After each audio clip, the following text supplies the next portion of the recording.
Hello students, so welcome back to YouTube channel study Milan. देखिए, मैं आपकी इंडियन पॉलिटी करा रहा हूँ और इसके मैंने काफ़ी वीडियोस प्रोवाइड करा दिए हैं, जिसकी लिंक आपको डिस्क्रिप्शन में मिल जाएगी। वहाँ से आप सब वीडियोस को देख सकते हैं। ठीक है, अभी जो मैं आपको राज्यपाल के क्वेश्चन कराऊंगा, और आप विश्वास कीजिए जितने मैं आपको क्वेश्चन करा रहा हूँ उतने अगर कर लेते हैं। 12 पॉइंट्स में आपको कराऊंगा। अगर 12 पॉइंट्स आपने कर लिए तो लगभग ऐसा कोई सा ही पेपर आपका स्टेट लेवल या एसएससी या यूपी लेवल नहीं होगा जो कि राज्यपाल से संबंधित क्वेश्चन आप नहीं कर पाएंगे। ठीक है, तो देखो, पहला हमारा काम है राज्यपाल। इसको इंग्लिश में गवर्नर बोलते हैं। इंडियन पॉलिटी भारतीय राज्य व्यवस्था का एक पार्ट है ये। ठीक है, all question depends on previous and other sources. देखो, पहला टॉपिक हमारा पहला ही क्वेश्चन बनता है कि इम्पोर्टेंट है।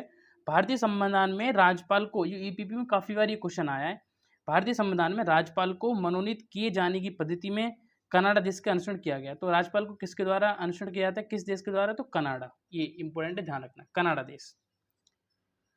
ओके, सेकंड है कि राज्य का कार्यकारी एवं संवैधानिक प्रमुख कौन होता है? तो राज्यपाल। ठीक है, राज्य का कार्यकारी एवं संवैधानिक प्रमुख, ये क्वेश्चन काफी बार एसएससी में आया कि राज्य का कार्यकारी और संवैधानिक प्रमुख कौन होता है। ठीक है, राज्यपाल की नियुक्ति किस किस अनुच्छेद के द्वारा की जाती है? तो राज्यपाल की नियुक्ति आपके संविधान के अनुच्छेद 155 के अंतर्गत की जाती है। याद रखना कि राज्यपाल की नियुक्ति संविधान के अनुच्छेद 155 के अकॉर्डिंग की जाती है। नंबर 4 है, विधान परिषद में राज्यपाल द्वारा कितने सदस्यों को मनोनीत किया जाता है? तो विधान परिषद के बारे में आपको पढ़ाऊंगा जब पढ़ाऊंगा, लेकिन अभी क्वेश्चन है कि राज्यपाल द्वारा कितने सदस्यों को मनोनीत किया जाता है, जो कि एसएससी में काफी बार आया है। तो कुल सदस्यों का 1/6। तो कुल सदस्यों का 1/6 भाग आपका विधान परिषद में राज्यपाल द्वारा किया जाता है। ठीक है, अगले क्वेश्चन की तरफ चलते हैं। ये देखो क्वेश्चन, 5th नंबर क्वेश्चन देखिए ध्यान से। क्या ये क्वेश्चन बहुत इंपॉर्टेंट है, याद रखना। ठीक है, ये कि झारखंड, छत्तीसगढ़, मध्य प्रदेश तथा ओडिशा में एक जनजातीय कल्याण मंत्री की नियुक्ति कौन करता है? एक जनजातीय कल्याण मंत्री की नियुक्ति कौन करता है? तो राज्यपाल। ध्यान रखने, 4 आपको याद रखने स्टेट। राज्यपाल के वेतन व भत्ते किस निधि से दिए जाते हैं? तो राज्य की संचित निधि पर। तो राज्य की जितनी संचित निधि है उसके अकॉर्डिंग आपके राज्यपाल के वेतन भत्ते को किया जाता है।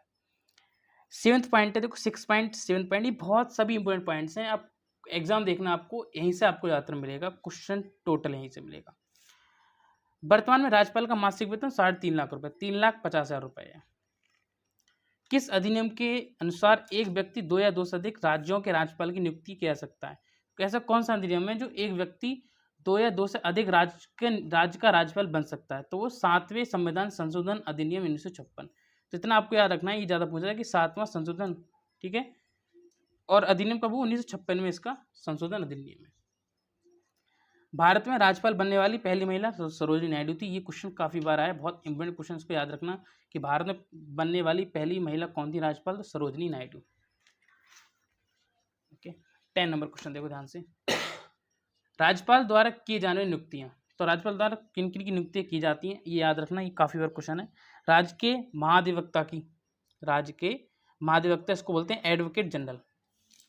राज्य के लोक सेवा आयोग के अध्यक्ष एवं सदस्यों की। ठीक है, राज्य के लोक सेवा आयोग के अध्यक्ष एवं सदस्यों की।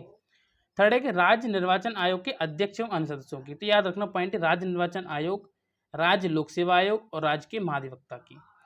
11 पॉइंट हमारा, ये बहुत इंपॉर्टेंट पॉइंट है, याद रखना। ये अगर ये पूछेगा ना, घुमा के क्वेश्चन पूछेगा तो यहीं से आएगा, याद रखना इस पॉइंट के लिए। अगर क्वेश्चन घुमा के पूछता है कि राज्य के महाधिवक्ता की नियुक्ति किसके द्वारा की जाती है, राज्य के लोक सेवा आयोग की किसकी की जाती है, राज्य निर्वाचन आयोग के अध्यक्ष अन्य सदस्यों की नियुक्ति किसके अनुसार की जाती है, तो आपका राज्यपाल ही आएगा। ठीक है, और एक पॉइंट याद है, जो राज्य पॉइंट है ना, राज्य निकल आया तो आप समझो राज्यपाल से रिलेटेड है वो।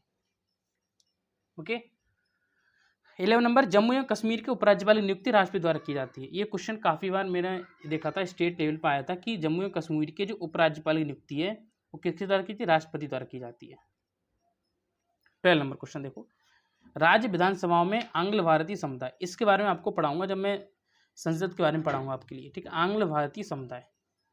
तो राज्य विधानसभा में आंग्ल भारतीय समुदाय के लिए प्रतिनिधित्व का प्रावधान भारत के संविधान के किस अनुच्छेद द्वारा किया गया है? तो अनुच्छेद 333 के द्वारा 104वें संशोधन। तो अनुच्छेद 333, ये बहुत बार क्वेश्चन यहाँ से बना है, इसको ध्यान रखना कि राज्य की विधानसभा में आंग्ल भारतीय समुदाय के लिए प्रतिनिधित्व दिया था वो हमारा अनुच्छेद 333 के द्वारा है, जिसको 104वां संशोधन है। और नोट में कुछ पॉइंट लिखवा रहा हूँ जो कि इंपॉर्टेंट पॉइंट है। तो 12 पॉइंट आपके कंप्लीट हो चुके हैं, मैंने आपको किया था। आपको जो नोट वाले पॉइंट है ये ध्यान देना है। राज्यों के राज्यपाल का प्रावधान अनुच्छेद 153 में। ठीक है, क्षमादान, निलंबन या लघुकरण की शक्ति जो राज्यपाल को दी जाती है वो अनुच्छेद 161 के अकॉर्डिंग दी जाती है। तो याद रखना, राज्यों के राज्यपाल का प्रावधान अनुच्छेद 153, क्षमादान, निलंबन या लघुकरण की शक्ति अनुच्छेद 161, राज्यपाल द्वारा न्यायाधीशों की नियुक्ति। न्यायाधीशों की नियुक्ति बहुत इंपॉर्टेंट पॉइंट है कि न्यायाधीशों की नियुक्ति किसके द्वारा की जाती है। तो मैंने ऊपर ही आपको लिखवा दिया है कि राज्यपाल द्वारा न्यायाधीशों की नियुक्ति अनुच्छेद 233 के अकॉर्डिंग की जाती है। तो तीनों पॉइंट याद रखना, ठीक है। और चैनल को कर देना सब्सक्राइब, वीडियो कर देना शेयर, और लिंक आपको नीचे डिस्क्रिप्शन में मिल जाएगी, जिससे सभी वीडियोस दे दूंगा। अगर आप चाहते हैं PDF नोट्स भी आपको प्रोवाइड कराऊँ तो आप कमेंट सेक्शन में बता सकते हैं। अब नेक्स्ट टॉपिक हम बात करेंगे संसद की या केंद्रीय मंत्रिपरिषद की, तो आपको मैं वहाँ से नेक्स्ट वीडियो आपको मिल जाएगी, देख लेना। ये सेकंड वीडियो है, प्ले लिस्ट में जाकर आपको सभी वीडियो मिल जाएंगे जो कि इंपॉर्टेंट क्वेश्चन के साथ है।